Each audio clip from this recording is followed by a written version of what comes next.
In the very first sentence of the introduction to her book, The Origin of Satan, Elaine Pagels reveals a deep and intimate grief, the loss of her husband.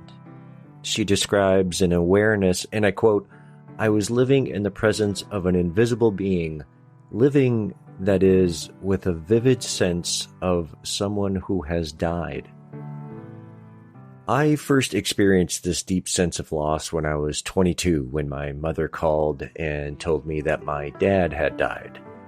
It didn't even seem real. I didn't even know he was sick.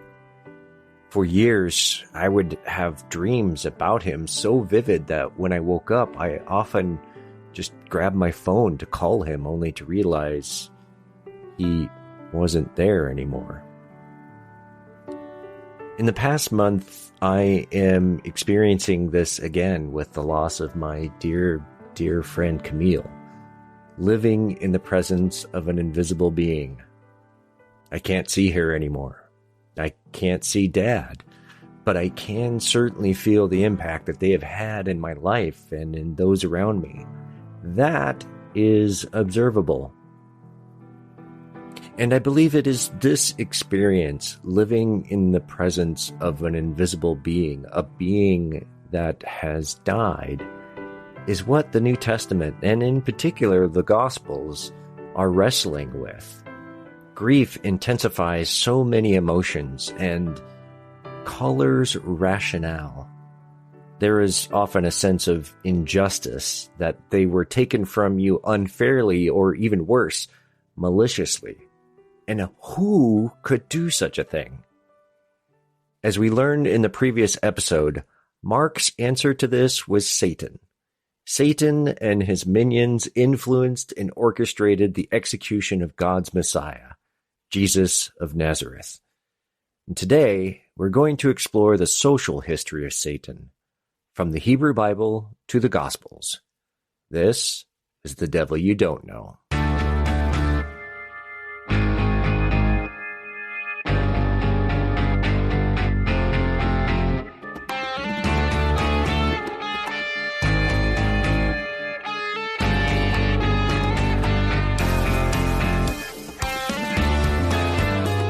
All right, let's get this show on the road.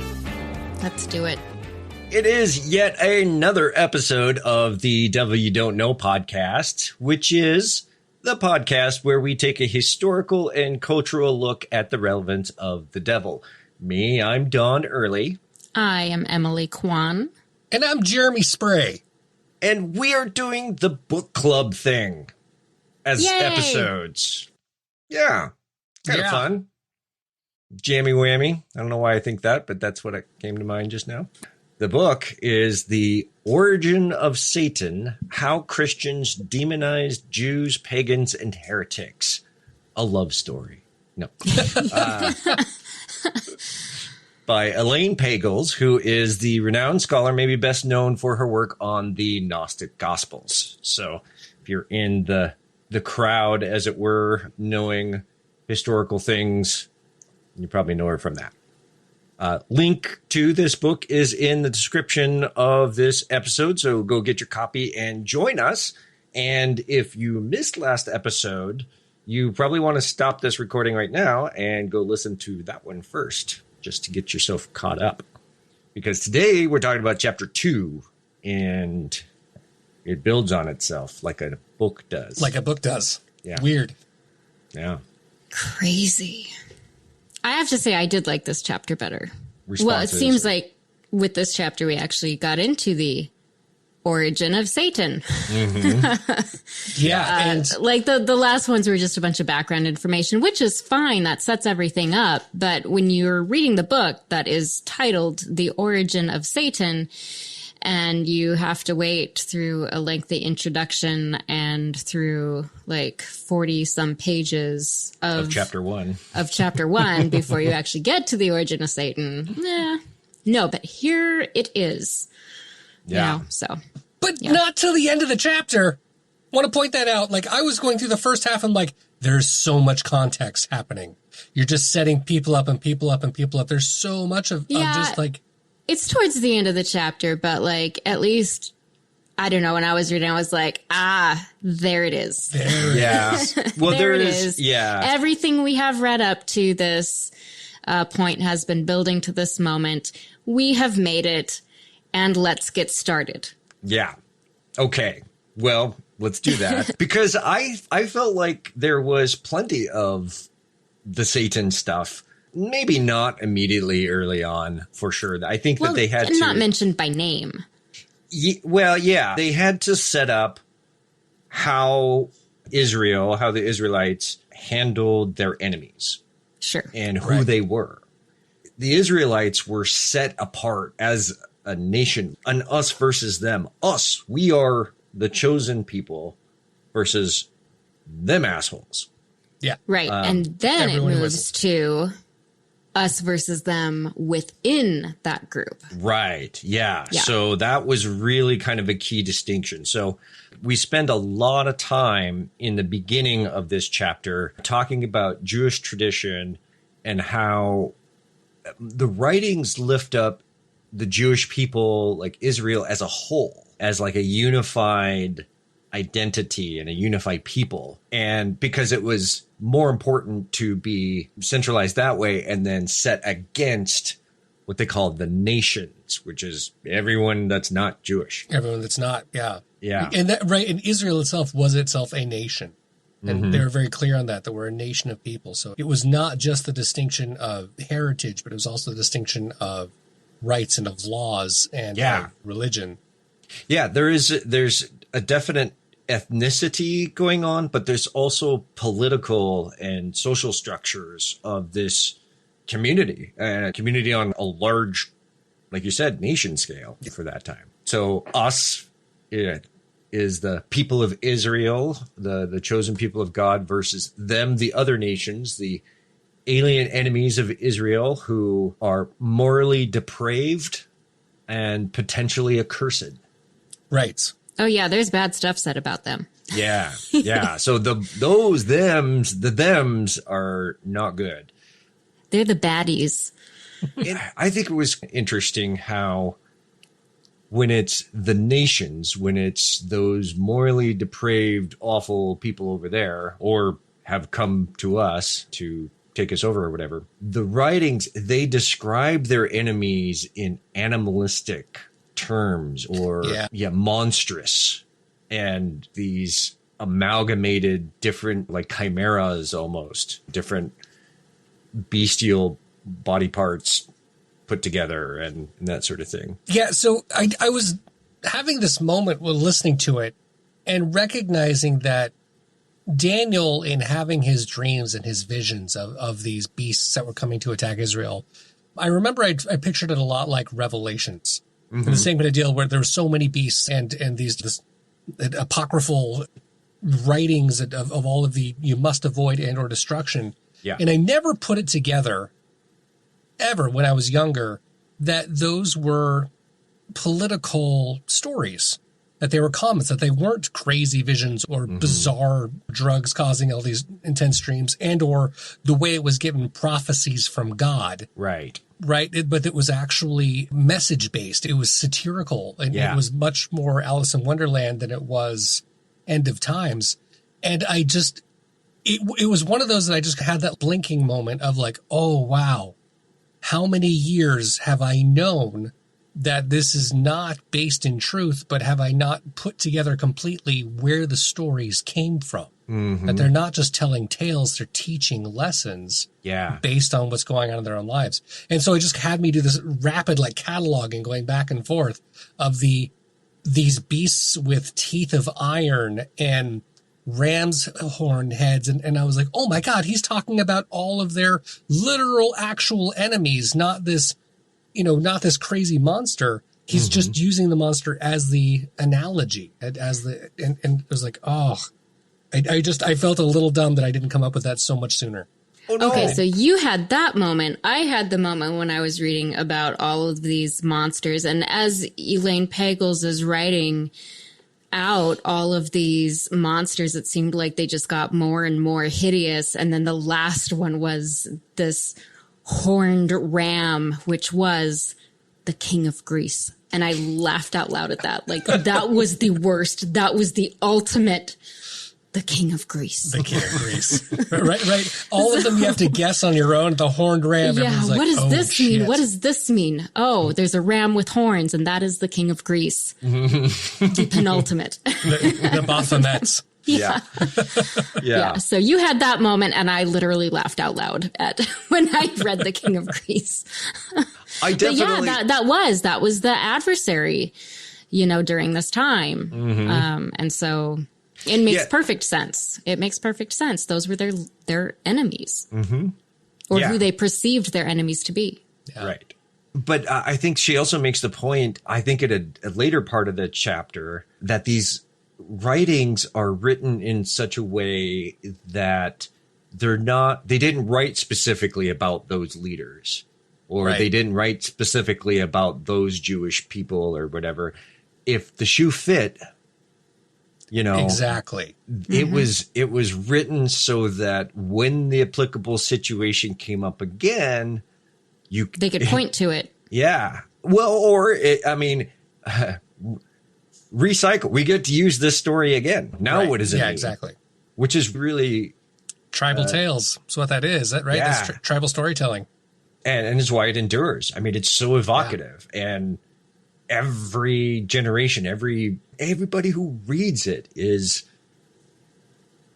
their imagination is sparked, and it causes all these questions. And Jeremy, I don't think you're off at all not making that connection that you just talked about, because that's not how it's often taught in church. That's not the Christian education or the Bible school and stuff. You're not going to listen. You're not really going to get that connection, and particularly like the passage that they talk about later in Isaiah. We've brought this one up before, where the son of the morning, talking about the prince, and I forget which nation is it, but talking about, it's directly commentary on the morning star, right? Yeah, for this particular guy. But we have a tradition of retconning that to mean Lucifer, the devil, and rereading that context, which we'll get into in a sec. That basically that's what some of these sectarian groups of Jews did, is revisionist, looking back at these other teachings. Yeah. Us versus them is Israel versus everyone else. And then if it's the enemy, then they're bestial and monstrous. But in times of crisis, in times of oppression and war, there can be some infighting. And so there are times when Israelites will blame other Israelites for their plight, because it's clearly because the nation of Israel has sinned against God and must atone. That's why. But not us. We didn't do it. You did. Yeah. You sinned against God, not this side. Mm-hmm. And then it begs the question, like, well, how can this be? So when the enemy is other us's following, they can't be beasts. We're not beasts. We're humans. This us. We can't be that. So it must be something else. There must be something that we know about that is different, that's powerful. And what they come up with is a divine being, or any of the divine beings, angels, what they described as the sons of God, which were these supernatural angelic beings, divine counsel, that sort of thing. So superhuman, incredibly intelligent and cunning, super powerful, and then have the ear of God, have the direct counsel with God. Yeah. I mean, angel of death, and just these beings smite the shit out of things.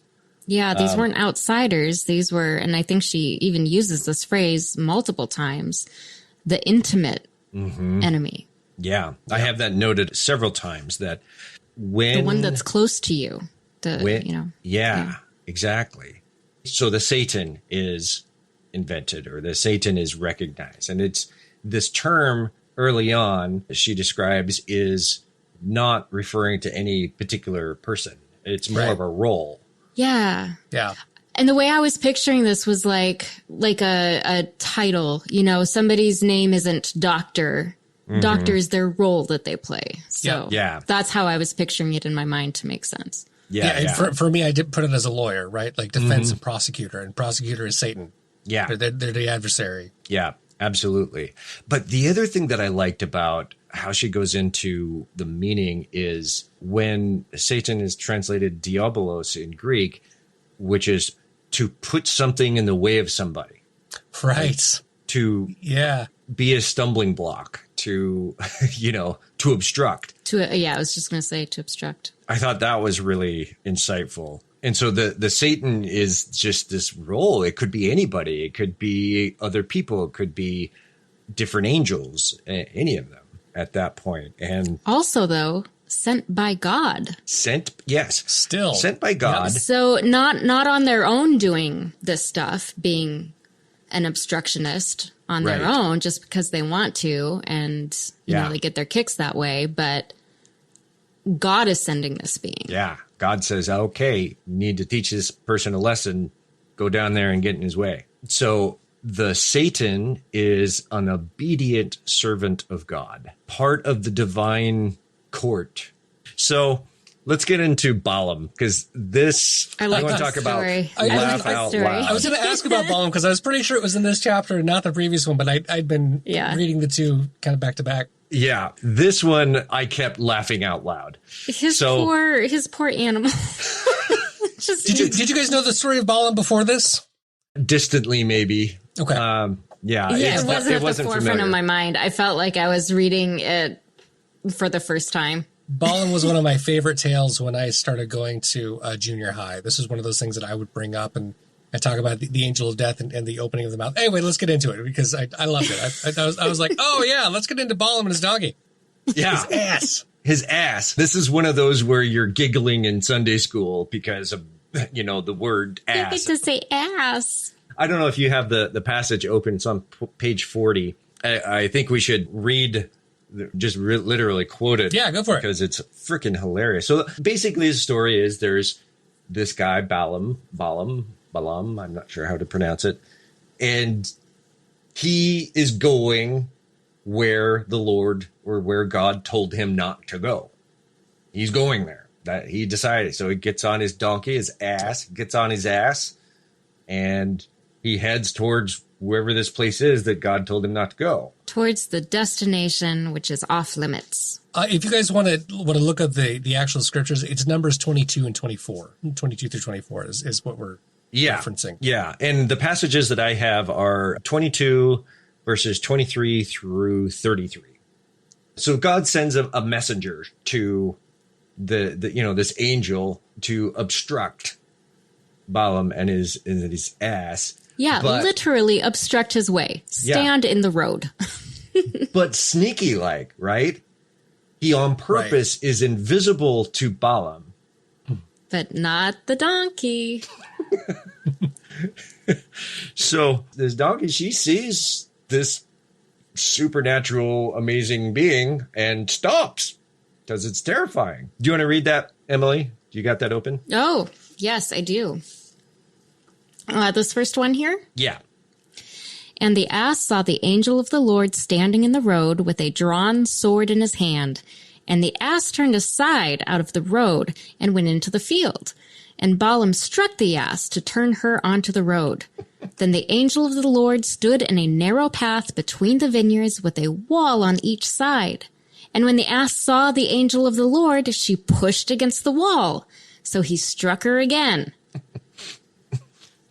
It's just so dirty. I mean, to me, when you take it out of context. Okay, to me, my little heartstrings are tugging here for this poor animal that's being beat. Me too, absolutely. Yeah. But I'm just saying, what if it was an actual ass, not a donkey? This is his ass? It's juvenile, and I'm sorry. Yeah, and the third time, the ass saw the obstructing angel, and she lay down under Balaam, and Balaam's anger was kindled, and he struck the ass with his staff. The Lord opened the mouth of the ass, and she said to Balaam, "What have I done to you that you have struck me 3 times?" I'm going to stop you there because I love what happens next in this story. Balaam's going to reply, but he doesn't reply with, "I have a fucking talking ass?" I know. Right. Right. My donkey can talk? No. I'm going to be rich. He answers the donkey and says, "Because you have made a fool of me. I wish I had a sword in my hand, for then I would kill you." And the leap, okay, it's one thing to beat it, but then just immediately leap to, "I'm going to kill you." yeah, because we're talking about hubris, really. We're talking about pride. His man feelings were hurt. And then the ass talks again, the talking ass. "Am I not your ass that you have ridden all your life to this very day? Did I ever do such things to you?" And he said no. He said no. And he said no. He said no. No.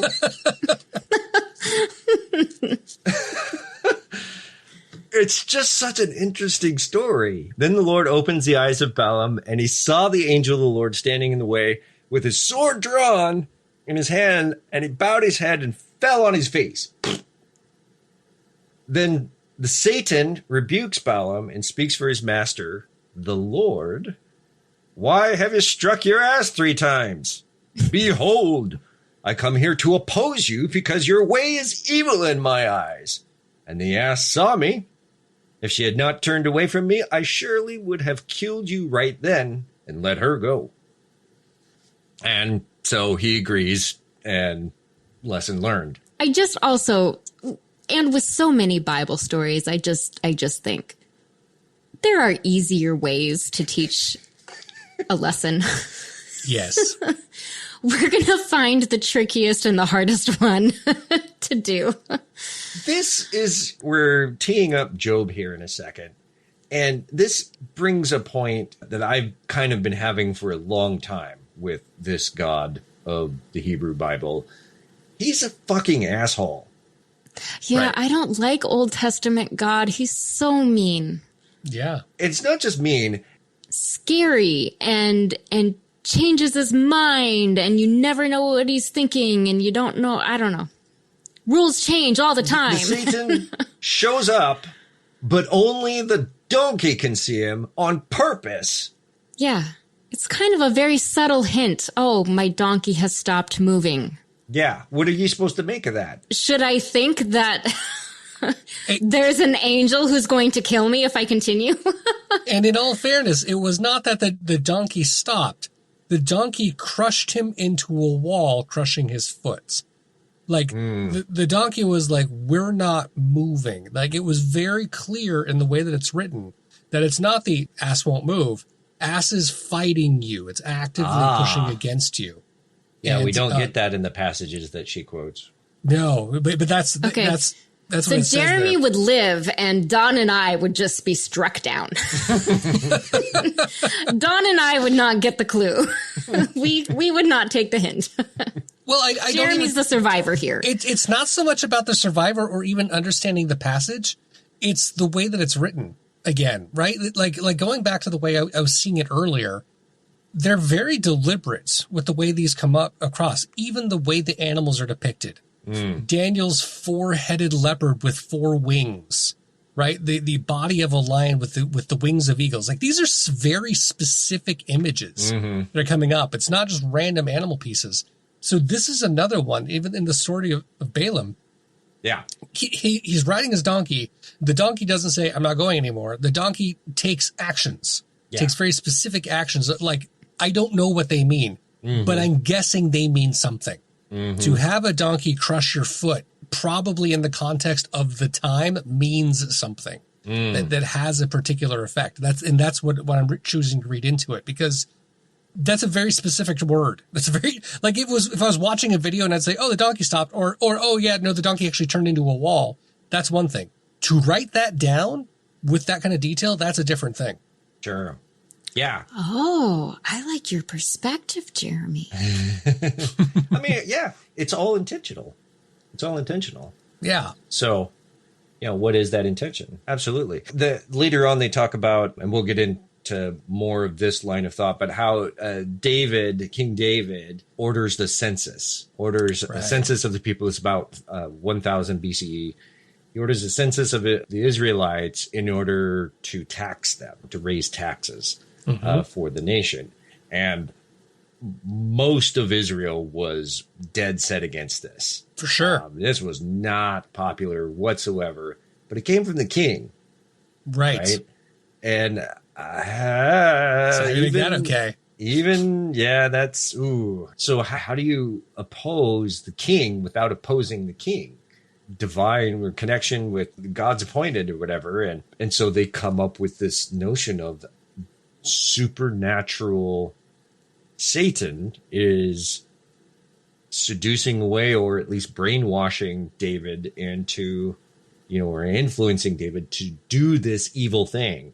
It's not David, but then the writer, this is in Chronicles, First Chronicles, the writer still says David is 100% personally responsible. Right. It totally calls him out on it. It's like, he was influenced and then he made his mind up. Yeah. Still his fault. Still his fault. Can't alienate everyone. Yeah. So now let's get into Job.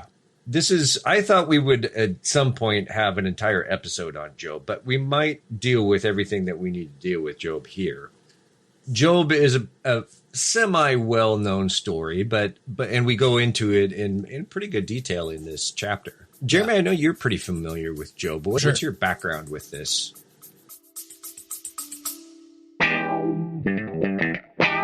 Stay with us. We'll be right back. Hi, I'm Esprit Devora. I created Women in Tech so listeners could walk away feeling, if she can do it, so can I. I do not have an inclination if I will succeed at this, but I have nothing that will hold me back. It's not anything new that women are here. It's new that we're hearing our stories. I'm afraid of doing, but I'm too curious not to do it. You have a lot more power than you probably think you do. You got this. Subscribe to Women in Tech wherever you get your podcasts.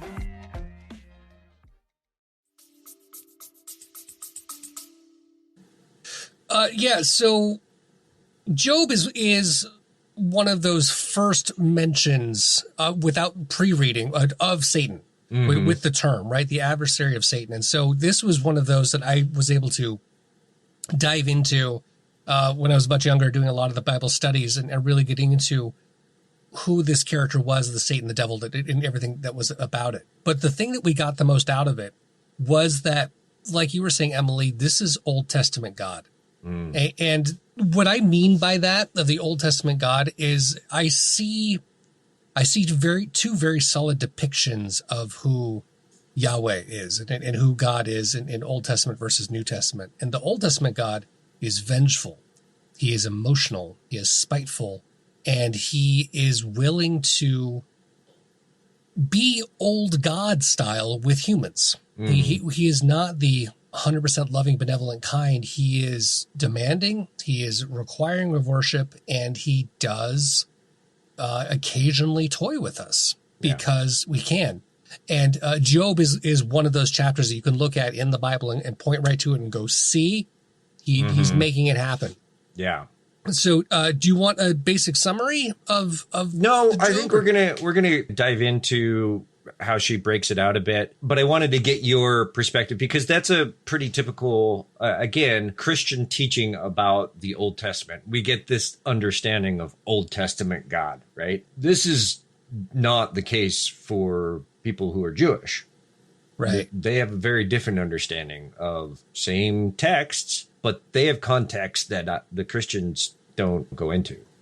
For sure. Context and history and tradition that, and I think that's why we're seeing, and that's the whole point of this book, is that the Christians have created this narrative and so on, but without the actual context. Yeah. Yeah. So this is how it's happening, because one thing that I'm learning that's happening for me right now is that New Testament God's turning out the same way as Old Testament God.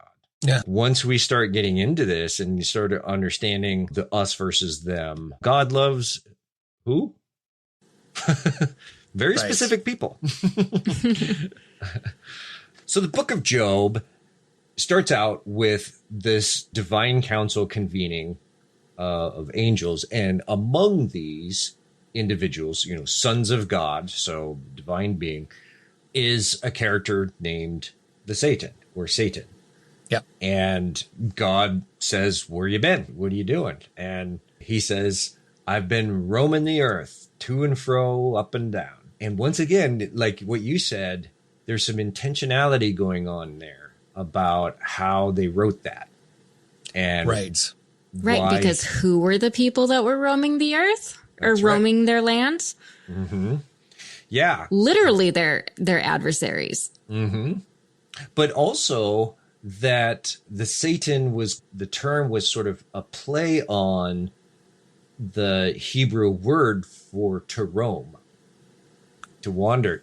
Not necessarily wander, but to roam to and fro, to me, sounds like there's a purpose, not just aimless wandering. Because, as we find out, that this character, the Satan, is really God's secret police. Right. He is God's intelligence spy down there and reports back on the appropriate day or according on the day or whatever, however they say that. And it comes up that God, in my opinion, as I read it, God is boasting about this follower who is completely faithful to God, which is Job. And I think it's because I think the Satan is also saying, well, how do you know these people really follow you for the reasons you think they do? Let's put it to the test. Don't just assume. And so God says, all right, well, let's take this guy, Job. He's like perfect. What are you going to do? And the Satan says, it becomes like a bet. Here's an idea. Take away his stuff. All of it.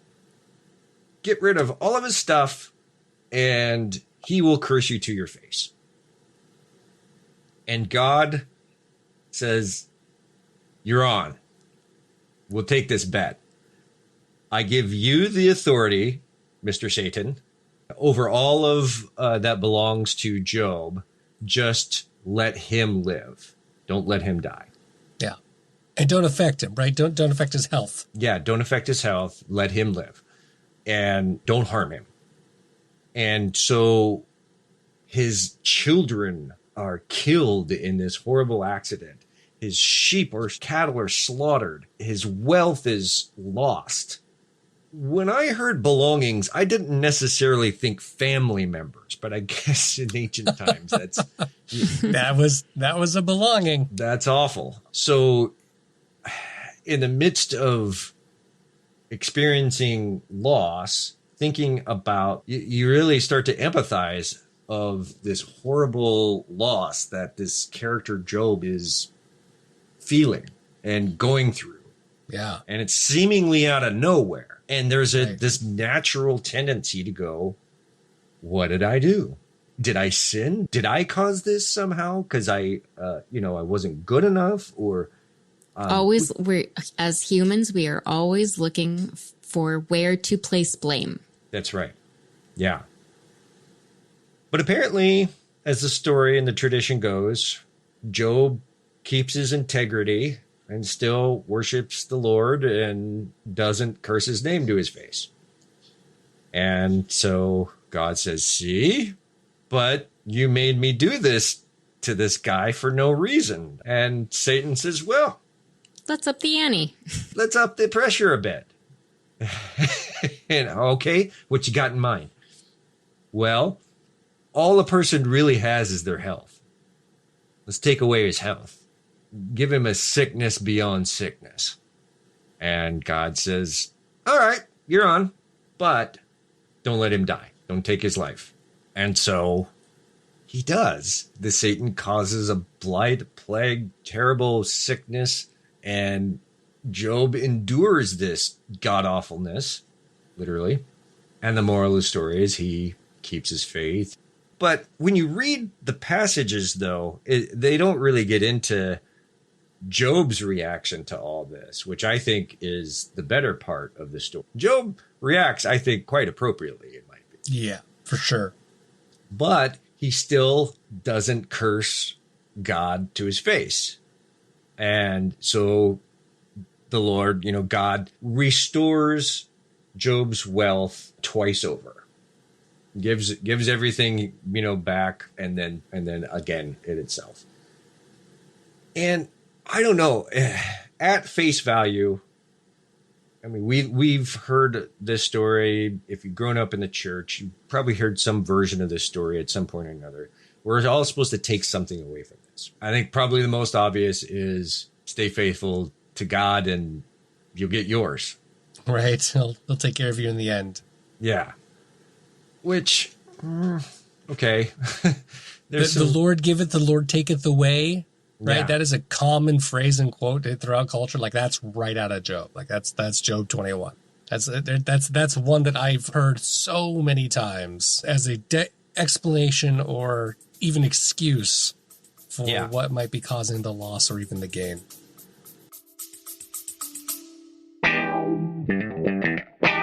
Stay with us. We'll be right back. Yo! Are you a comic book fan, an MCU fanatic, or a self-described pop culture buff? Then you're my kind of people. My name is Botter, and I'm the host of the comic podcast, The Short Box, aka the best comic podcast this side of the multiverse. And since 2012, I've explored a wide spectrum of comics and pop culture topics alongside some lifelong friends. So regardless if you're a comic know-it-all or a new fan thanks to the movies, The Short Box Nation welcomes all. Tune in and join us every Wednesday for in-depth comic spotlights, interviews with the best comic creators in the industry, and entertainment recommendations worthy of your time. Now tune in and check it out for yourself. Peace.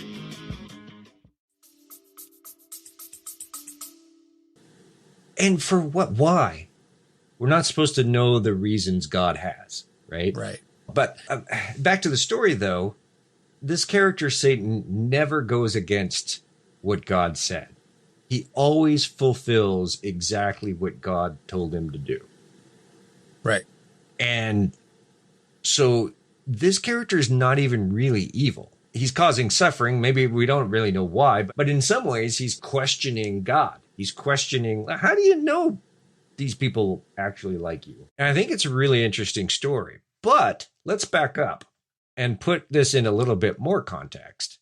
Job was written right around 550 BCE. And this is during the Babylonian exile.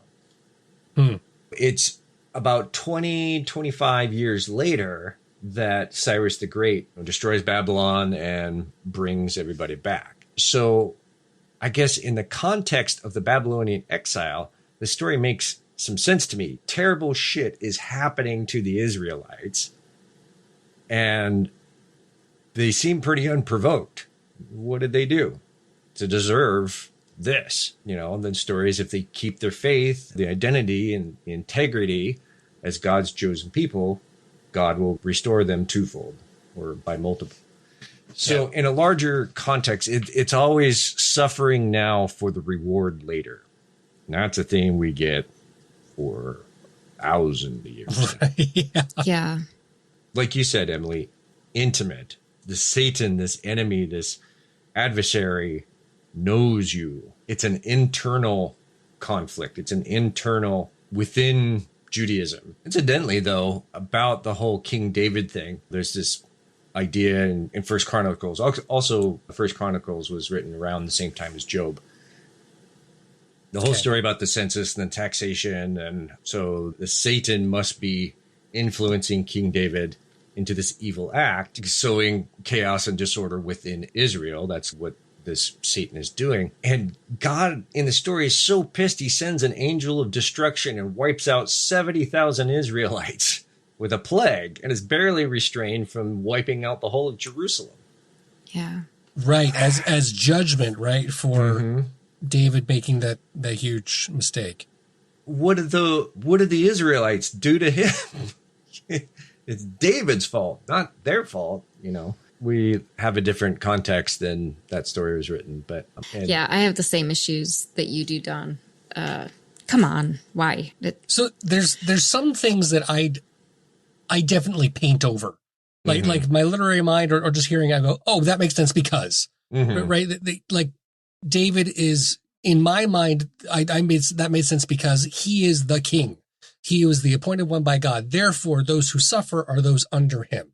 That wouldn't be David directly. David had his own suffering that happened with his mental illness and breaks and dealing with the wives and whatnot. But it was very much you thought you were above this. I have just killed half your people. Yeah. Right. And the plague that did that. And those who are suffering and in the loss of that can tear their garments and go, the king caused this. He was the reason for this, which allowed them to have that dissent, which would normally be treason, but do it in the sake of, their own speech, their own freedom of communication, because they could express it as, because of your influence, and then you didn't do this to me. God did this to me because of you, right? And that punishment back and forth. So that's where I put it together in my head he was being held responsible for all the problems that were caused here, because when given a chance, we will always look for something to blame, as Emily just pointed out, and we tend to point to our leaders first. Almost always, like, well, you probably did it. You're the one in charge. Yeah. So I think you're probably really close on that. That makes a lot of sense. And I mean, it's actually a pretty good segue because, again, 539 BCE, Cyrus the Great conquers Babylon and lets the Israelites go back to Judea. Yeah, they get back. He's a booster, gives them some money and support to rebuild the temple that the Babylonians had sacked and destroyed. And Cyrus was, again, we've talked about this before, he was pretty cool with Judaism. He thought people should be able to worship the way they want. Yeah. But we think this is a return from exile story, and yay, we get to go home, and it's been so awful out there, and now we're going to come and restore things to the way they should be. And the king here the great king is supportive, and we're going to get positions of power to rule our own thing and stuff. And then the Israelites who were left behind were like, hang on a minute. We've been here this whole time. Right. Fuck you. In fact, it seems like you're pretty close and chummy with these Persians, with these the nations. Right. And so we have this story, this conflict of the threat of assimilation to the Jewish identity. And to me, like, if I was to oversimplify the rest of the chapter that talks about the internal conflicts within the Israelites. Yeah. It happens to be around Jewish identity, being truly Jewish, being threatened by assimilation and the dilution of the Jewish identity by incorporating into the society at large. They talk a little bit more later on, closer to the time of Jesus, of Hellenizing Jews who were real big fans of the idea of actually participating in the culture of the Greek system, learning Greek and actually participating in the Olympics and getting their own coins. Getting their own coins, yeah. Being able to run their own town. But that's where this conflict keeps coming back to. There's going to be a certain group. Now, she goes quite a bit into talking about how most of these groups of Jews, of Jewish people, was pretty small. A fringe minority of people who would say, well, we're really the real God's chosen. Yeah, we're the real ones. Right. Not you over there. Are these apostates. It's us. Yeah. And we have the Maccabean War, the Maccabites. They were in favor of moving away from assimilation. They wanted to keep Israel pure. They wanted to keep it separate from the nations. Right? The nations, yeah. Back to that old school mindset, which is a lot of how they treated it. It's like, well, that's kind of the old minds of us versus them. Yeah. But they still believed that it was the pure way to do it. It was all about keeping Israel, and everyone else can F off. It's just us. Yeah. And so the ruling party are the Pharisees, and they identify more with their Maccabean ancestors, feeling that, Israel should be governed by religious law and not joining or assimilating with the nations. And as I'm reading this and reflecting on topics we've covered previously already, particularly when we get to the Essenes. The Essenes. Yeah. So hardcore.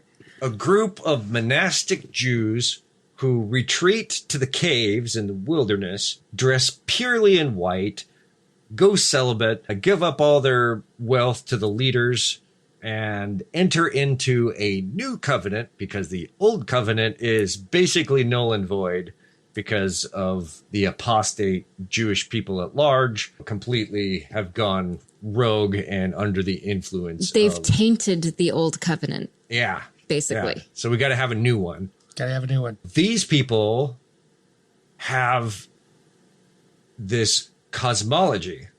The Essenes, they brought this whole thing about angels and demons warring, and that being a cosmic battle between God and Satan, and how that applies to you personally, the choices in your own heart.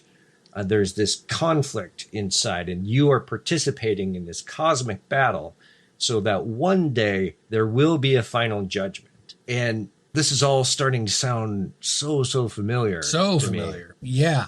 Not just from the Christian thing that we've been talking about, but the Zoroastrians. Uh-huh. Yeah. I thought we weren't assimilating. I thought we weren't, to set the Jewish identity aside and make it pure, but let's grab Zoroastrianism and put it right there in the center too. But we're not going to call it that. I would like to learn more about how that isn't the case. Right. Well, reading it too, I got the feeling that it wasn't so much a singular character. She mentioned just energy. Yeah.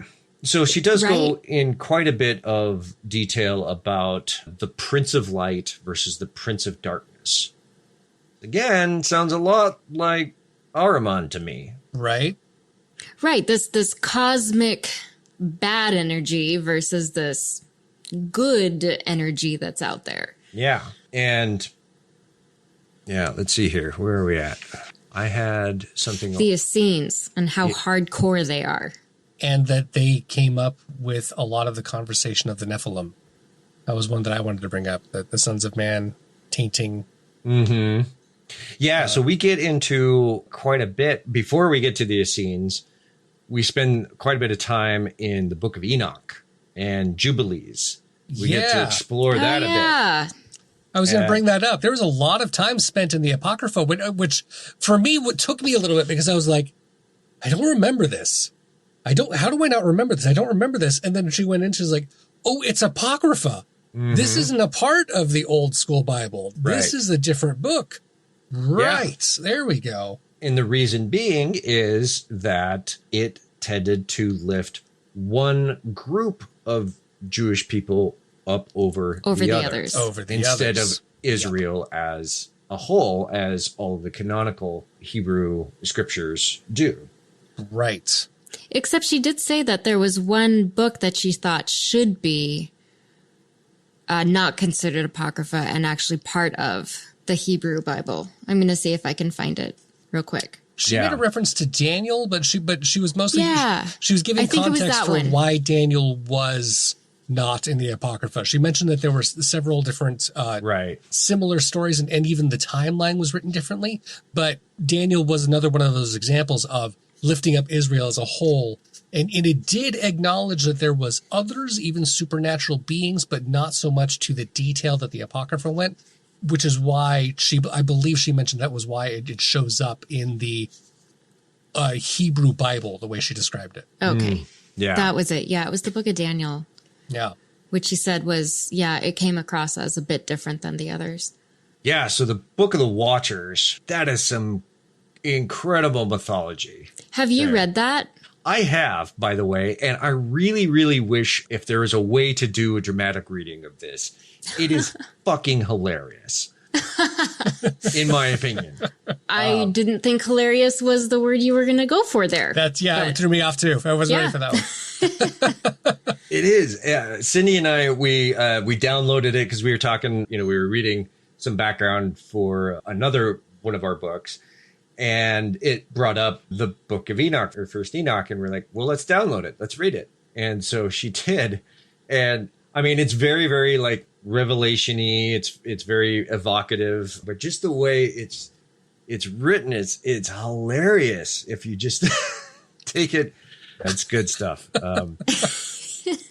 What I thought was really interesting. So she talks about, so the story is, of course, that the Watchers, these group of angels who are designated to watch over humanity, over the earth, well, they're watching the human women and they're looking. They like what they see. They like what they see. And so they descend down to earth and mate with these women, seduce them, probably closer to raping them, but depending on the story. But, women didn't have a lot of choice back then. But we get this constant theme of seduction, lust, moral depravity, greed. And so the offspring between these Watchers, these angels, and these human women are these giants called Nephilim, half angels. And they're described in a number of ways. And all this is taken from a very small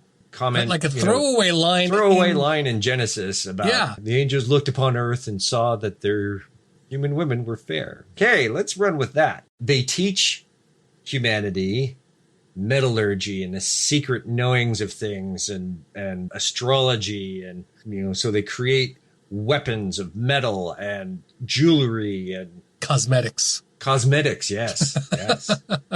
Saucy cosmetics. I saw The Mummy. I remember Nefertiti painting her eyes with the gold.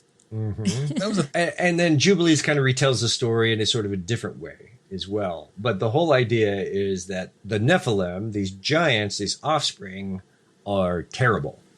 And they are corrupting. And they are, again, half divine, half human. So the commentary, this is obviously satirical. This is a satirical writing about, certain things. But the questions come up, who are they writing about? One interpretation was, the Greeks. The Greek rulers for many years have always claimed that kings were descended from the gods and of human women.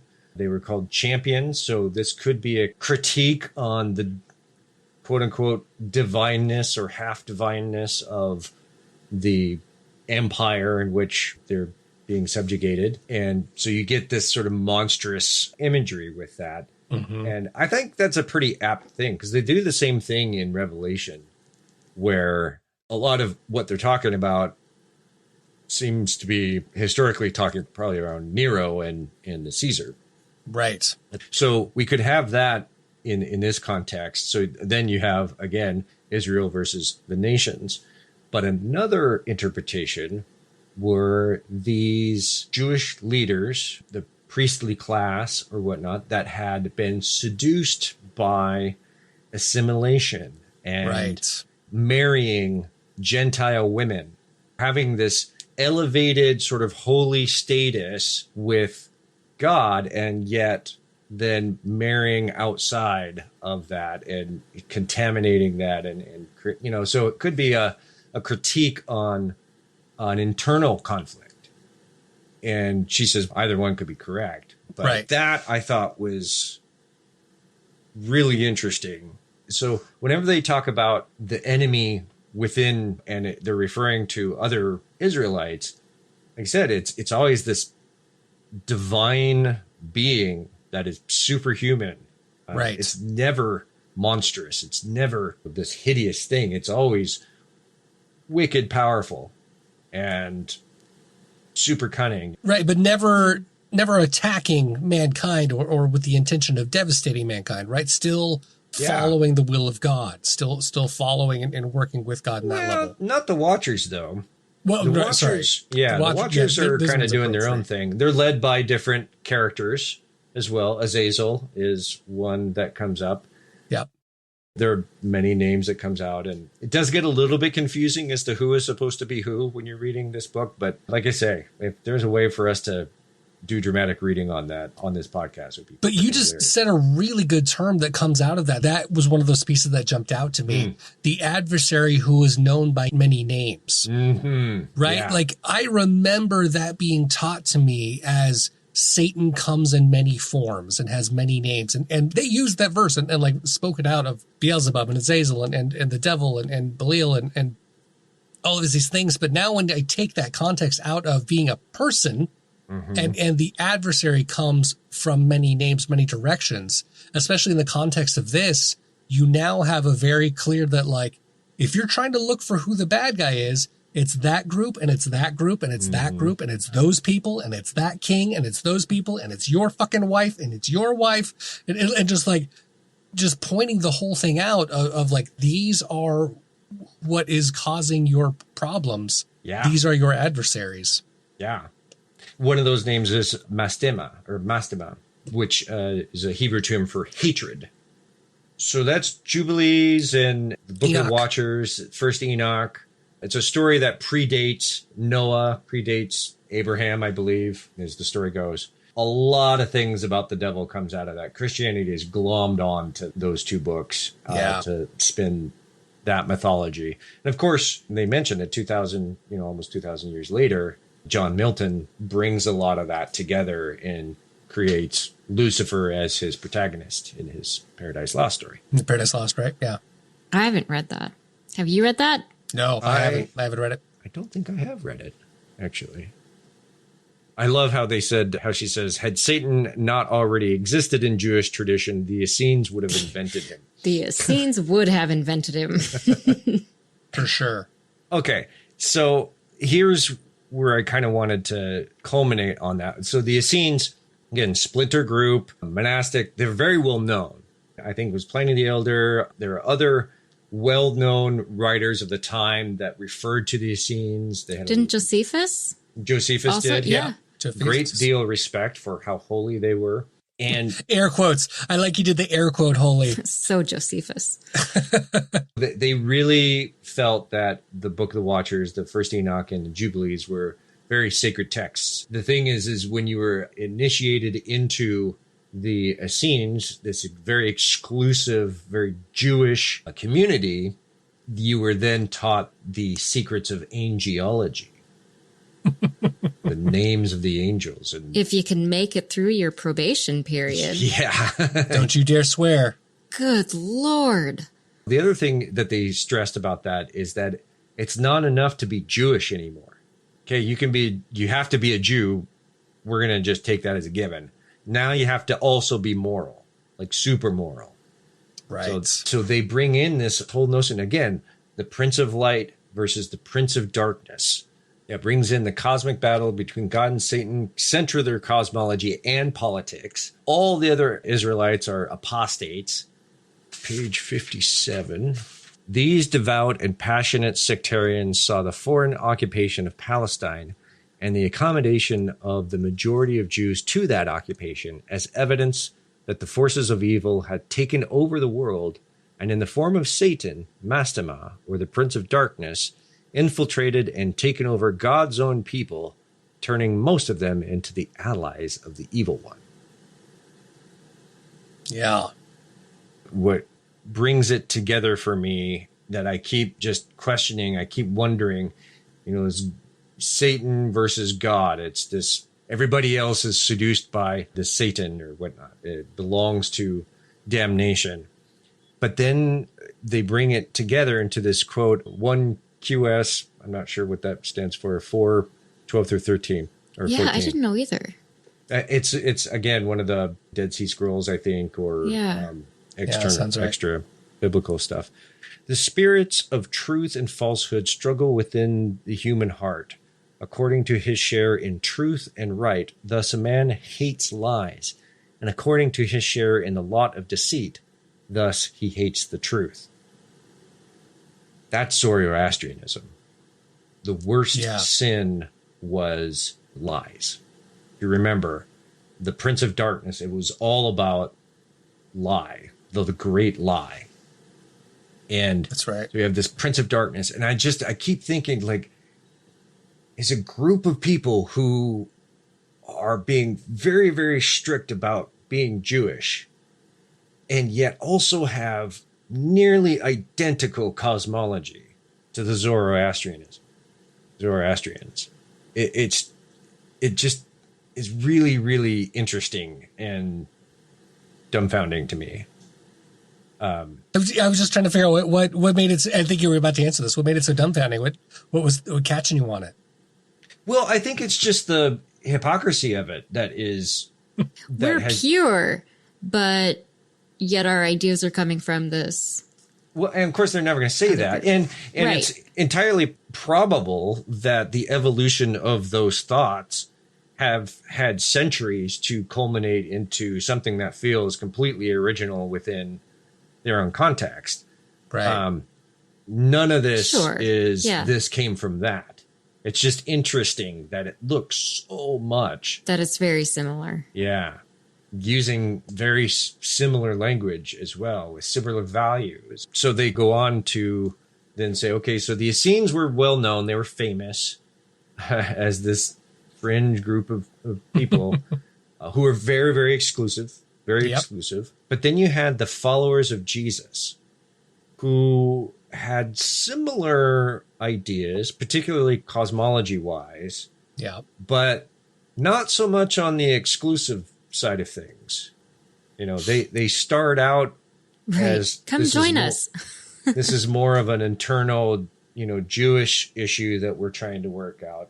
But as time goes on, that ethnic identity and political, the nation part of things of Israel is being minimized more and more. And it's that moral identification. It's that religious identification as being chosen. So, Gentiles, Jesus's followers would have to incorporate more and more of the Gentile world in order just to survive. I'm interested to see where it's going to continue to go, because the Essenes were one of those that when I heard it and saw the way that they went and the way they put it together, again, kind of made a bit of the Zoroastrian connection, but mostly saw that almost out of a necessity for justifying the need to separate, or justifying the need to stay put, that all of this would be coming together.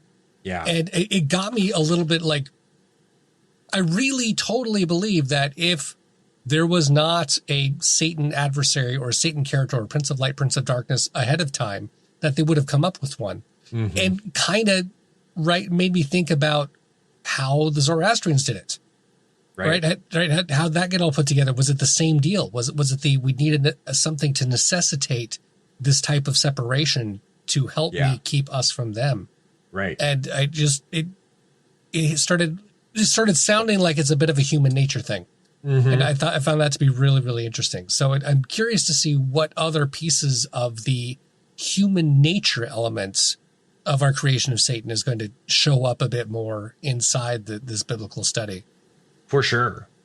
Yeah. The other thing is we've come now to a point where the evolution of this character of the Satan is more and more referring to a singular cosmic being. A person, yeah. Rather than what it was earlier on.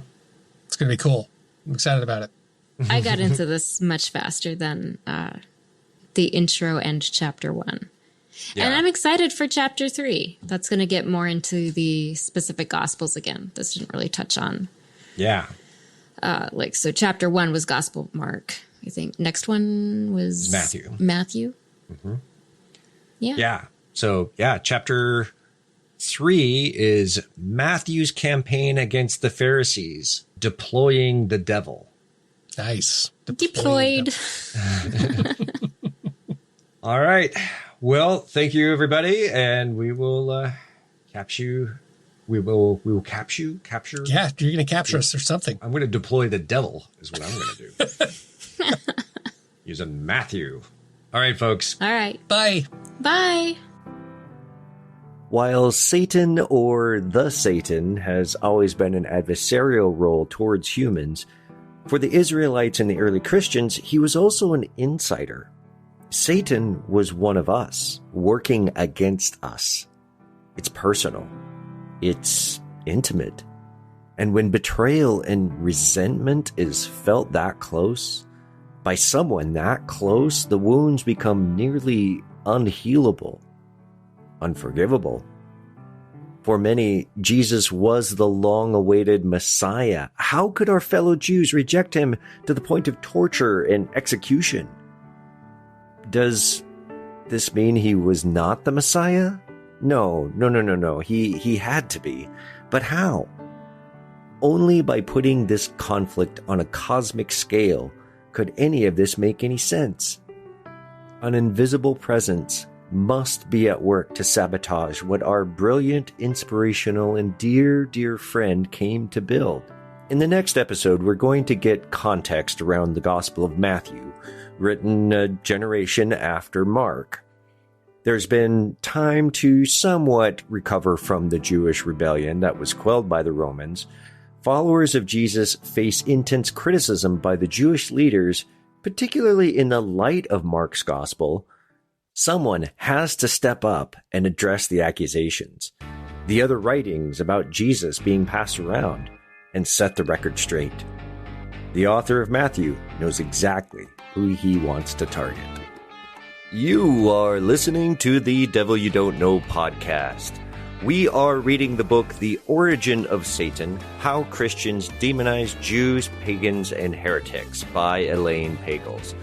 Tune in next time for our discussion on Chapter 3, Matthew's campaign against the Pharisees, Deploying the Devil. Don't forget to subscribe to this podcast so you get every new episode automatically. And if you are enjoying this podcast, please head on over to Apple Podcasts or Podchaser to rate and review the show. Links to do just that are in this episode show description. Thank you so much for listening, and remember, the devil you don't know is the devil someone else does. Ask questions, seek the greater context. This is the end of the episode.